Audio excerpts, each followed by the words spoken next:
We love anime and you should too. Welcome to our What Is series, where we usually break down series in progress to let you know what they're all about. But today we're turning the clock back to examine a little cult show that you will have to see to believe. That's right everyone, it's Afro Samurai. Afro Samurai began life as a manga series created by Takashi Okazaki for an avant-garde manga magazine called No No Ha. The stories ran from September 1999 to May 2000. Okazaki went out of his way to infuse the book with his love of American soul and rap music, and oh my does it show. Now here's where things get interesting. Okazaki's friend made a very limited run of Afro action figures. One of those found their way into the hands of a producer from Studio Gonzo who thought they were just the coolest thing ever and figured, hey, let's make a show out of this. So in 2007, Gonzo would adapt the work into a 5-episode anime series. It took 3 long years to put the show together, but during that time, in another amazing stroke of luck, a trailer was seen by famous Hollywood actor Samuel Mother Flippin' Jackson. He liked it so much that he joined the project, and not long after, he was joined by rapper the RZA of the famous Wu-Tang Clan, who would help provide the soundtrack. In 2006, it was announced that Funimation acquired the rights to the anime series, which would premiere on Spike TV. On May 3rd, 2007, the series premiered on Japanese television in English with Japanese subtitles, and for the first time, completely uncut. Not to horribly date myself here, but I remember going to high school when I heard the show get announced, and I thought, dude, Samuel L. Jackson, Samurais, this is totally for me. If it seems like I'm dwelling on the behind-the-scenes stuff for the show and not actually talking about the show itself, it's because, well, Afro Samurai is kind of, how do I put this? You know how people say that some things are style over substance? Well, for Afro Samurai, the style is the substance. As the series begins, little Afro sees his father violently killed before his very eyes by the disfigured gunslinger known only as Justice. Fun fact, Justice is voiced by Ron Perlman, like the show needed any more A-list Hollywood muscle, but there it is. Why was Afro's father killed? Well, it was for his special headband, the #1 headband. In the world of Afro Samurai, anyone who's anyone is chasing after the #1 headband, because whosoever holds it will become unto a god.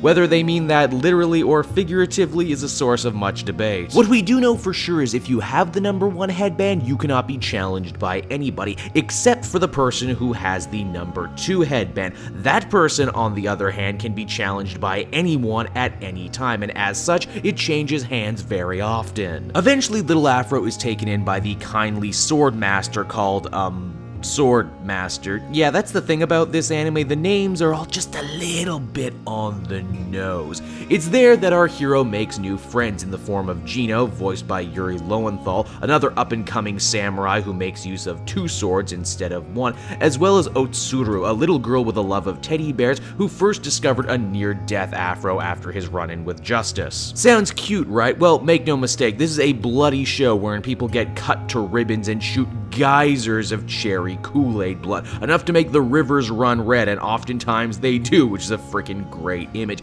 All these fight scenes are helped out a ton by the original music from the RZA, who is no stranger to samurai action, having worked on stuff like Kill Bill. At first, it seems like Afro might be able to live happily ever after with his new surrogate family, but the pull of the headbands and a lust for revenge drives Afro to use what Sword Master taught him to kill his way closer to the headbands. Eventually, Afro's actions come back to bite him and all of Sword Master's other children. And if that all makes it sound like Afro is kind of a bad guy, well, yeah, one of the more interesting things about this anime is how they don't try overly hard to make you like Afro as a person. This is a revenge story through and through, where one of the only real themes over the 5 episodes is this idea of the collateral damage that is caused by seeking revenge. And I know all this because the final boss, Justice, more or less monologues this fact directly to the audience, saying, hey, he only killed Afro's father, 1 man in an honorable duel. Meanwhile, his son has killed pretty much an entire nation just to get to him. Now, what I just mentioned is mostly told in flashbacks, and by the time we join the show, Afro is already on the home stretch of his mission. He has the #2 headband, and he's on his way to challenge Justice, joined on the road by his only companion, the mysterious ninja named,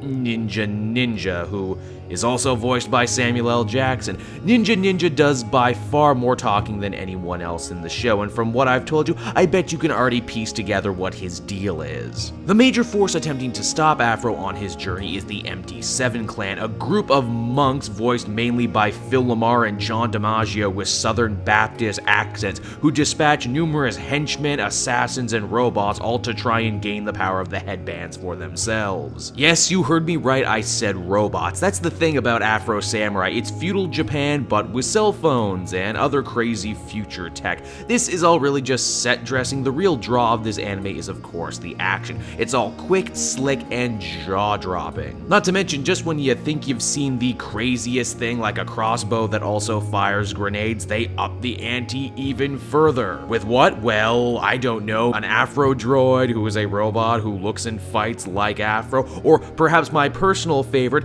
Kuma, another samurai warrior with a deep personal connection to Afro who has a gigantic bear on his head. And oh, FYI for those of you out there wondering, Kuma means bear in Japanese. Afro Samurai managed to amass a decent fan following in its time, so much that the original manga's author would update and re-release the manga into 2 new volumes just for the American audience. Afro would also spawn a video game adaptation, which added new scenes and exposition, as well as a full-blown sequel, Afro Samurai Resurrection, which maybe I'll cover another time. It might not be the deepest show out there, or the most subtle, but damn, it sure is a lot of fun to watch. And if you love rap samurais and have already seen Samurai Champloo, then this might just be the show for you. Oh, also, tell me if you want me to cover Champloo, because I will. So everyone, that's Afro Samurai, the first anime that I've covered for the CTV channel.